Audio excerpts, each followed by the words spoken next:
جب تک نظریں ناپاک ہوتی ہیں ارادوں میں دراڑیں ہوتی ہیں، جب نظریں ناپاک ہوتی ہیں پھر عقیدے متزلزل ہوتے ہیں، جب نظریں ناپاک ہوتی ہیں پھر انسان کوئی بھی مہم سر نہیں کر سکتا، اور جب نظر پاک ہوتی ہے۔ حضرت عبداللہ بن حذافہ جہاد کر رہے تھے، روم کے عیسائیوں نے گرفتار کر لیا، 1000 آدمی نے مل کے پکڑا، گرفتار نہیں ہوتے تھے صحابی، 1000 آدمی نے گھیرا ڈالا، گرفتار کر کے لے گئے، اور جب بادشاہ کے سامنے گئے تو وزیر کہنے لگا بادشاہ بندہ بڑے کام کا ہے، اگر ہمارے قابو آ گیا تو فائدہ دے گا۔ صحابی ہیں حضرت عبداللہ بن حذافہ، حضرت فاروق اعظم کا زمانہ ہے، اگر قابو آ گیا تو فائدہ دے گا۔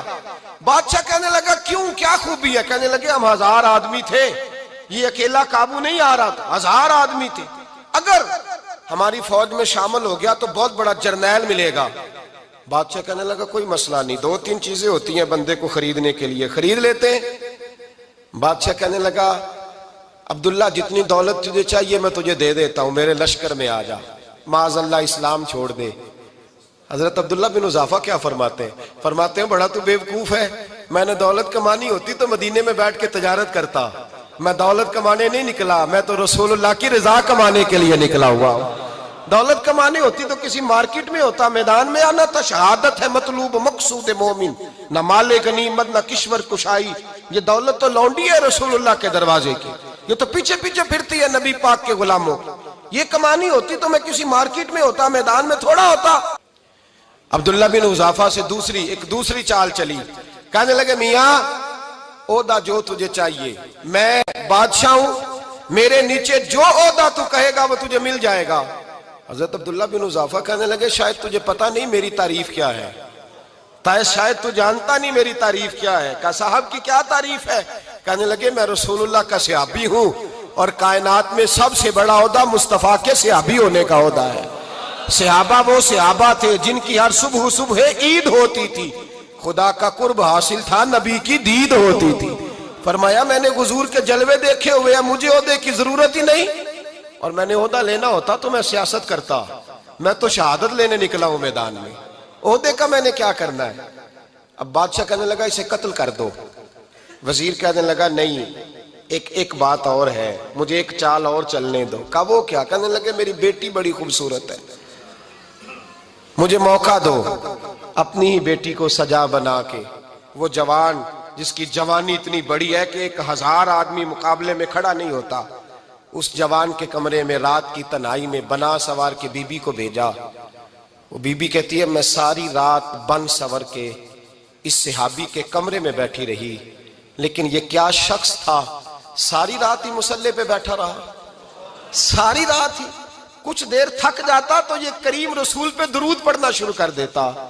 بی بی کہتی ہے سحری ہو گئی تو میں نے چھو کے دیکھا کہ انسان ہے کہ جن ہے، یہ بندہ ہے کہ فرشتہ ہے، چھو کے دیکھا۔ کہنے لگے پیچھے ہٹ جا۔ میں نے کہا میں نے تو سنا تھا تو 1000 کے مقابلے میں ہے، اور تو اتنا بے حس ہے کہ بنی سوری دلہن بیٹھی ہے، تو نے نظر نہیں کی؟ عبداللہ بن حذافہ، بی بی کہتی ہے نظر پھر نہیں اٹھائی، نظر پھر جھکی ہوئی ہے۔ کہنے لگے بی بی میں مجبور ہوں، اب میرے اوپر کوئی حسن نہیں چلتا، میں نے جلوہ والضحیٰ کا دیدار کیا ہوا ہے، اب میری نگاہوں میں جچتا نہیں کوئی، اس لیے کہ جیسے میرے سرکار ہے ایسا نہیں کوئی۔ کبھی بھی اب نہیں کسی کا میرے اوپر جادو چلتا، میں نے مصطفیٰ کو، اور کہا ذرا پیچھے ہٹ کے بیٹھ، مجھے میرے رسول نے غیر محرم سے بچنے کا حکم دیا ہے، ذرا پیچھے ہٹ کے بیٹھ۔ سحری کا وقت تھا، وہ بی بی کہتی ہے اس نوجوان کے جملے میرا سینہ چیر گئے، کلیجہ پھٹ گیا، چیخ نکلی، میں کفر کے عالم میں روئی۔ میں نے کہا مجھے بتا تو صحیح، آخر یہ جذبہ کہاں سے ملتا ہے، آخر یہ روشنی تو میں نے دیکھی نہیں، کہاں سے آتی ہے؟ ایک میرا باپ ہے جو بنا سور کے مجھے تیرے کمرے میں چھوڑ گیا، بتلا یہ کہاں سے کیف آتے ہیں؟ تو عبداللہ بن حذافہ کہنے لگے اگر کیف لینا ہے تو تو بھی میرے مصطفیٰ کا کلمہ پڑھ جا، آجا دروازہ رسول پہ جھک جا، مل جائے گا۔ سویرے دروازے پہ باپ آیا بیٹی سے رزلٹ لینے، دروازہ کھولا تو بیٹی نقاب پہنے باہر آئی۔ باپ کہنے لگا کیا بنا؟ کہنے لگی پیچھے ہٹ جا، تو غیر محرم ہے، کافر ہے، میں مسلمان ہوں۔ اس نے کہا کیا ہوا؟ کہنے لگی تیرے جیسے کو باپ کہوں، تیرے جیسے کو جو مجھے استعمال کر رہا تھا، میں تجھے باپ نہیں مانتی، میں اب رسول والی ہو گئی ہوں، میں حضرت فاطمہ کی کنیزہ ہو گئی ہوں، میں اب نبی کریم کی خادمہ ہوں، خبردار میرے قریب نہ آنا۔ یہ دعو بھی ناکام ہوا۔ اب حضرت عبداللہ بن حذافہ کے سامنے موت کھڑی کی، ایک کڑا میں تیل گرم کیا، کہنے لگے تجھے اس میں جلایا جائے گا۔ حضرت عبداللہ بن حذافہ رضی اللہ تعالیٰ عنہ جب جلنے کے قریب ہوئے تو رونے لگے۔ روم کا بادشاہ کہنے لگا شاید ڈر گیا ہے، کہنے لگے اب سمجھ آئی ہے، اب تجھے پتا چلا ہے، چل آ جا۔ حضرت عبداللہ بن حذافہ کہنے لگے تو کافر ہے، تیری کافروں والی سوچ ہے، اس لیے نہیں رویا کہ موت سے ڈر گیا ہوں، میں تو اس لیے رویا ہوں کہ ایک جان ہے، وہ نبی پاک پہ قربان ہو رہی ہے، کاش رب مجھے 1000 جان دیتا، میں ساری مصطفیٰ پہ قربان کر دیتا۔ فاضل بریلوی فرماتے ہیں کروں تیرے نام پہ جاں فدا، نہ بس ایک جاں 2 جہاں فدا، اور میرا 2 جہاں سے بھی نہیں جی بھرا، میں کروں کیا کہ کروڑوں جہاں نہیں۔ اور میاں صاحب فرماتے ہیں وہ کچا رنگ للاری والا جیڑا چڑھدا لیندا رہندا، اے عشق تیرے دا رنگ محمد چڑھ جائے پھر نہیں لیندا، عشق تیرے دا رنگ محمد چڑھ جائے پھر اے نہیں لیندا۔ میرے بھائی وہ روم کا بادشاہ کہنے لگا دنیا میں نے بھی بڑی دیکھی ہے، پر جیسے پاک صاف مصطفیٰ کے غلام دیکھے ایسا میں نے کوئی نہیں دیکھا۔ او بھائیو، نظر پاک ہو، روح پاک ہو، مزاج پاک ہو، پھر انسان بڑے بڑے کام کرتا، پھر وہ مہمات کو سر کرتا، پھر وہ صرف ایک گھر کے لیے نہیں، وہ ملت کے لیے فائدہ مند ہوتا ہے، پھر وہ گھرانوں کو لے کر چلتا ہے، پھر وہ بڑے بڑے معاشرے تشکیل دیتا ہے۔ میرے رسول کریم صلی اللہ علیہ وسلم نے پاک صاف ذہن کے لوگ تیار کیے۔ حضرت مرثد فرماتے ہیں میں ایک عورت پہ عاشق تھا، جب کلمہ پڑھا نبی پاک نے میری پشت پہ ہاتھ پھیرا، میں نے کہا حضور کوئی نصیحت؟ نبی پاک نے فرمایا نظر کو پاک رکھنا۔ آپ فرماتے ہیں عورتیں میرے پیچھے بھاگا کرتی تھیں اور مجھے کہا کرتی تھی اب تو دیکھتا کیوں نہیں؟ تو میں نے کہا پتا مجھے بھی نہیں، مصطفیٰ کی ایک نظر ہوئی ہے رب نے سارے محل کو چہل دور فرما دیے، سارا کچھ ہی بدل گیا۔ ملت کے جوانوں یاد رکھو اس بات کو، یہ پاکیزگی، یہ نظر، یہ پاکیزگی، یہ مزاج، یہ انسان سے بڑے کام کرا لیتی ہے، اور اگر تیری نظر ناپاک رہتی ہے پھر تو کچھ نہیں کر سکتا، پھر تیری زندگی ایک ایسے قید خانے میں قید ہو گئی ہے جو تجھے 2 قدم بھی نہیں چلنے دے گی۔ سب سے پہلے مزاج کی پاکیزگی، اور دوسرا اصلاح معاشرہ کے لیے اہم درس یہ ہے اپنے آپ کو پاک صاف رکھیں، ذہنی طور پر، نظریاتی طور پر، اور دوسرا درس یہ ہے میرے بھائی ظلم اور زیادتی سے بچیں، پاک صاف رہ کے وقت شروع کریں، اور کسی جگہ بھی کوئی زیادتی، کوئی ظلم، میرے نبی کریم صلی اللہ علیہ وسلم کے مزاج کو اگر آپ دیکھیں گے نا، ہمارے معاشرے میں آج سب سے زیادہ زیادتی پتہ کون سی ہوتی ہے؟ لوگ عزتیں پامال کرتے ہیں، بدگمانیاں کرتے ہیں۔ ابو جہل یہ کام کرتا تھا کہ وہ نبی پاک صلی اللہ علیہ وسلم پر، صحابہ پر معاذ اللہ شخصی اعتراضات کرتا تھا، شخصی۔ عزیزو، جب آدمی کا کسی سے اختلاف ہوتا ہے نا، یا کسی کو پسند نہیں کرتا یا کسی کو ریجیکٹ کرنا چاہتا ہے تو شخصی اعتراضات کرتا ہے، نیچے اترتا ہے، کمزور بات کرتا ہے، چھوٹی بات کرتا ہے۔ اور ہمارے زمانے میں تو یہ کام حسد کی وجہ سے ہوتا ہے، بڑے بڑے جماعتیں ٹوٹ جاتی ہیں، ملتوں کا شرازہ بکھر جاتا ہے، لیکن لوگ اپنی اس حرکت سے باز نہیں آتے، ساری زندگی ذاتی اور نجی اعتراضات کرتے رہے۔ ابو جہل کے اندر ہزاروں عیب پائے جاتے تھے، شرابی بھی تھا، بدکار بھی تھا، بے حیا بھی تھا، ظالم بھی تھا۔ میرے نبی پاک صلی اللہ علیہ وسلم نے اسے دین کا پیغام دیا ہے، لیکن تاریخ کی کسی کتاب میں آپ کو یہ نہیں ملے گا کہ حضور نے کبھی اس کی شخصیت پر اعتراض کیا ہو۔ یہ فرمایا ہے کہ بڑا فرعون ہے اس امت کا، لیکن نیچے اتر کر کبھی اس کی ذاتی اور شخصی زندگی پر کوئی زیادتی صحابہ کی طرف سے اور نبی پاک کی طرف سے، بہت بڑی بات سمجھا رہا ہوں اگر آپ کی سمجھ میں آئے تو، ہم ذاتیات پر اترتے، ذات پر اتر کر زیادتی کرتے، ذات پر۔ ہمارا اب ظلم نجی سطح سے شروع ہو رہا ہے اور پوری ملت کو لپیٹ میں لے رہا ہے، پوری ملت کو، چھوٹی چھوٹی زیادتیاں ہیں جو پورے معاشرے کو اپنی لپیٹ میں لیتی ہیں۔ میرے نبی کریم علیہ السلام نے جو دین ہمیں دیا ہے وہ خیر خواہی کا مذہب ہے، وہ بھلا کرنے کا مذہب ہے، وہ کام آنے کا مذہب ہے، وہ ظلم سے بچنے کا مذہب ہے۔ میرے نبی پاک نے فرمایا ظلم سے بچ جانا، قیامت کے اندھیروں میں جو بڑا اندھیرا ہوگا وہ ظلم ہوگا۔ اصلاح معاشرہ کانفرنس کا پہلا سبق میں نے عرض کیا کہ نظر کو، ذہن کو، سوچ کو پاک رکھیں، اور دوسرا زندگی میں کبھی زیادتی نہ کریں۔ کبھی بھی اپنے مخالف پر بھی کبھی شخصی ذاتی اور نجی اعتراضات نہ کریں. یہ انسان کے اندر کا ظلم ہوتا ہے. ہمارے گھروں کے اندر سے ظلم جنم لینے لگا ہے. روز بہو پہ تیل چھڑکا جاتا ہے, روز کسی نہ کسی شہر سے, اپنے ہی گھر سے, اپنے ہی چراغ کو بند کرنے کی خبر نکلتی ہے. سڑکوں پہ, چوکوں پہ, چوراہوں میں غریب مسلے جاتے ہیں. جس کے ہاتھ جہاں تک پہنچتے ہیں وہ وہاں تک معاذ اللہ زیادتی کر گزرتا ہے. اگر قوم ظلم سے بچنے لگے, زیادتی سے بچنے لگے, تکلیف دینے سے بچنے لگے تو معاشرہ سنور جائے گا. میرے رسول کریم علیہ السلام نے اپنے غلاموں سے پوچھا تھا, بتاؤ مفلس کون ہوتا ہے؟ کون ہے جس کے پاس کچھ نہیں ہوتا؟ صحابہ نے کہا یا رسول اللہ جس کے پاس پیسے نہ ہو. بخاری مسلم متفق علیہ حدیث ہے. نبی کریم نے فرمایا نا بھائی, مفلس تو وہ ہوگا جو قیامت کے دن احد پہاڑ کے برابر نیکیاں لے کے آئے گا. یا رسول اللہ اتنی نیکیاں پھر بھی مفلس ہے, پھر بھی غریب ہے؟ تو نبی پاک نے فرمایا نیکیاں پہاڑ کے برابر ہیں پر اس نے چگلیاں بڑی کی ہیں, غیبتیں بڑی کی ہیں, مذاق بڑے اڑائے, اس نے لوگوں پر پھبتیاں بڑی کسی ہیں, تان و تشنی بڑے کیے, ظلم بڑے کیے, گالی بڑی دی, لوگوں کے بارے میں بری باتیں کی. اب رب کریم نے وہ ساری نیکیاں ان لوگوں میں بانٹ دی. یہ مفلس ہو گیا, غریب ہو گیا. زیادتی نہیں کریں, ظلم نہ کریں. اپنی نجی زندگی سے لے کر, گھر کے اندر سے لے کر اجتماعی زندگی تک زیادتی سے بچیں. میرے نبی کریم علیہ السلام نے اپنے غلاموں کو یہ درس دیا ہے, دیکھنا کبھی زیادتی نہ ہونے پائے, دیکھنا کہیں ظلم نہ ہونے پائے, دیکھنا کسی شخص کو تمہارے قول فعل سے, تمہارے مزاج سے تکلیف نہ پہنچے. میرے بھائیوں, حضرت وہب ابن منبہ علیہ رحمہ فرماتے ہیں کہ بنی اسرائیل کے اندر ایک بادشاہ محل بنانے جا رہا تھا. محل آج بھی جس آدمی کی سوسائٹی کے اندر 2-4 قلعے, 2-4 ایکڑ کسی غریب کے آ جائیں, وہ یہاں تو اسے دھمکاتا ہے یا بلیک میل کرتا ہے, کچھ نہ ہو سکے تو پھر قتل ہی کرا دیتا ہے معاذ اللہ. اور یہ خبریں عام ہمیں سننے, پڑھنے اور دیکھنے کو ملتی ہیں. بادشاہ محل بنانے جا رہا تھا. ایک غریب بی بی رہتی تھی, اس کی جھونپڑی بادشاہ کے محل کے نقشے میں آتی تھی. بادشاہ نے کہا بی بی منہ مانگی قیمت لے لو, خالی کر دو یہ مکان.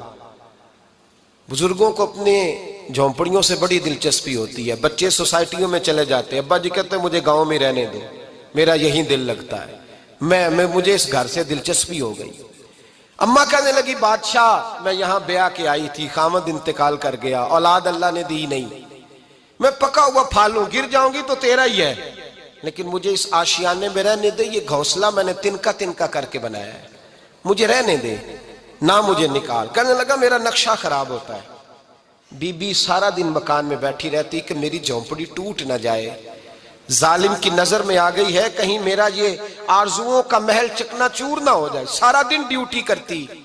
بادشاہ نے بھی 2-4 سپاہی کھڑے کر دیے, جب گھر سے نکلے تو بلڈوز کر دینا, مکان کو گرا دینا. وہ خاتون کتنی دن بندہ بیٹھ سکتا ہے. ایک دن سر شام گھر سے نکلی, 2-1 گھنٹے کے بعد واپس آئی تو مکان گر گیا تھا, دیوار بن گئی تھی. حضرت وہب ابن منبہ فرماتے ہیں بس اس نے دعا کی, اس نے دعا کی تو رب کریم نے وہ شہر سارا تباہ کر دیا. اس بی بی نے 2 جملے کہے تو الٹ پلٹ دیا وہ سارا شہر. میرے نبی کریم علیہ السلام نے فرمایا جب مظلوم کے ہاتھ دعا کے لیے اٹھتے ہیں تو عرش کا مالک آسمان سے کہتا ہے کھول دے سارے دروازے, اس کے بیچ کوئی پردہ نہیں رہنا چاہیے, آنے دے. مظلوم ہے, اس پر ظلم ہوا ہے, ظلم ہوا ہے. لوگ کہتے ہیں میں بے چین رہتا ہوں صاحب, مولانا صاحب, پیر صاحب, وہ گھر کے ایک کونے سے چیخنے کی آواز آتی ہے, کوئی دم مل جائے, کوئی تعویذ ہو جائے, کچھ ایسا ہو جائے کہ بچت ہو جائے, کوئی ایسی پھونک لگ جائے کہ آرام آ جائے. تو میں کہتا ہوں بھائی اگر بڑے دم کرانے سے بھی فرق نہیں پڑا, اگر بڑے تعویذ لینے سے بھی چیخیں بند نہیں ہوئی, تو ذرا ٹٹول کے دیکھ لو کہیں کسی یتیم کی آہیں ہی نہ دفن ہو وہاں, کہیں کسی غریب کا گوشت تو نہیں دبا لیا, کہیں کسی کو لوٹ کے تو دیوار نہیں بنا لی, کہیں کسی کا مکان پہ قبضہ کر کے تو نہیں بنایا. اگر لوٹ اور حرام کا مال ہو تو پھر چیخیں بند نہیں ہوتی, پھر سکون سے سویا نہیں جاتا, پھر وہاں آرام کی نیند نہیں آتی. حضرت وہب ابن منبہ فرماتے ہیں بی بی آئی اور آ کر کے اس نے جب دیکھا میرا گھر ٹوٹ گیا ہے, محل ٹوٹ گیا ہے, حالات بدل گئے ہیں, تو وہ خاتون آتی ہے اور میرے بھائی دعا کی تو اس نے انداز ہی بدل کے رکھ دیے.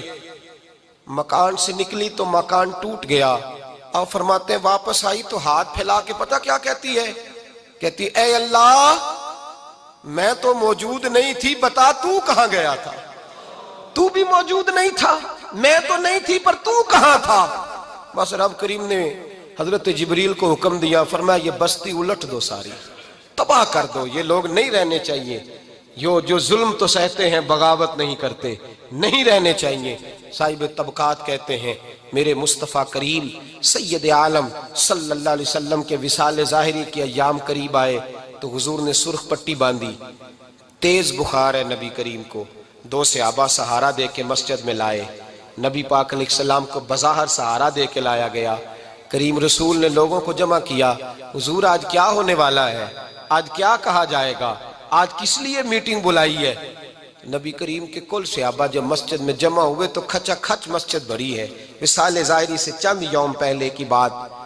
نبی پاک نے فرمایا آج تمہیں کوئی جہاد کی ترغیب نہیں دینی، آج کوئی نیا پیغام نہیں دینا، آج تمہیں بتانا ہے کہ رب نے اپنے بندے کو اختیار دیا ہے، چاہے تو دنیا میں رہے، چاہے تو اس کی بارگاہ میں حاضر ہو جائے۔ اس عبد نے بارگاہ ربوبیت کی طرف لوٹنے کا ارادہ کر لیا ہے۔ حضرت صدیق اکبر رونے لگے تو صحابہ نے کہا تمہیں کیا ہوا؟ کہنے لگے سمجھ نہیں رہے، کسی کی بات نہیں کر رہے، نبی پاک تو اپنی بات فرما رہے ہیں، اس نے جانے کا ارادہ کر لیا۔ سنیے میرے بھائی، محبوب پاک نے فرمایا بھائی کسی شخص کو میری طرف سے کوئی تکلیف پہنچی ہو تو بدلہ لے سکتا ہے، بدلہ لے سکتا ہے، کسی کو تکلیف پہنچی ہو۔ صحابہ پھوٹ کے رونے لگے، محبوبہ کرم ہی کرم ہوا ہے، رحمت ہی رحمت آئی، آپ کے بارے میں گمان کرنے والا بھی دائرہ ایمان سے نکل جائے گا۔ حضور آپ کیا فرما رہے ہیں؟ فرمایا نہیں بھئی اٹھو۔ پیچھے سے جناب عکاشہ بن محصن اٹھے، ہاتھ کانپتے ہیں، آگے بڑھے، کہنے لگے یا رسول اللہ ایک جنگ کے موقع پر آپ نے درہ مارا تھا، ننگی پیٹھ پر صفیں سیدھی کراتے، بات دل میں رہ گئی ہے، میں نے بدلہ لینا ہے۔ نبی کریم نے فرمایا بلال دوڑ کے جاؤ، فاطمہ کے گھر درہ پڑا ہے، درہ لاؤ۔ سیدنا بلال حبشی کہتے ہیں میں گیا، دستک دی سیدہ طیبہ طاہرہ، حضرت فاطمہ فرمانے لگی بلال کیسے آئے ہو؟ اماں جی وہ درہ چاہیے تھا۔ سیدہ کو تشویش ہوئی، کہنے لگے بلال نہ تو جنگ پہ جانا ہے، نہ جہاد ہے، نہ کوئی ایسا موقع ہے، حضور کی تو طبیعت مبارک بظاہر بڑی علیل ہے، درہ کیا کریں گے؟ حضرت بلال عرض کرنے لگے اماں جی ایک صحابی بدلہ لینے لگے ہیں، صاحب طبقات نے جملے لکھے ہیں، کہتے ہیں بی بی صاحبہ نے درہ بھی دیا اور امام حسن حسین کو بھی باہر نکالا۔ فرمانے لگی عکاشہ سے کہنا 100 درے مارے، ان 2 شہزادوں کے جسم پر نبی پاک کے قریب نہ جائے، میں نے 2 بچے پیدا ہی اپنے محبوب پر قربان کرنے کے لیے کیے، ان کو لے جائے۔ حضرت بلال کہتے ہیں میں 2 شہزادے لے کے آیا، اور جب دروازے میں میں لے کے پہنچا تو نبی پاک نے دیکھا تو آنکھوں میں آنسو آ گئے، فرمایا ان کو بٹھا دو، مجھے پتا ہے فاطمہ نے کیا کہہ کے بھیجا ہے۔ حضرت سیدنا بلال فرماتے ہیں درہ میں نے جناب عکاشہ کو دیا، حضرت عکاشہ درہ لے کے آگے جو بڑھے تو حضرت ابوبکر صدیق نے ان کے پیروں پہ ہاتھ رکھا، فرمایا عکاشہ میری طرف آ یار، مجھے مار درے، نبی پاک کے قریب نہ جا۔ مصطفیٰ کریم نے فرمایا ابوبکر تو ہٹ جا، اسے آنے دے۔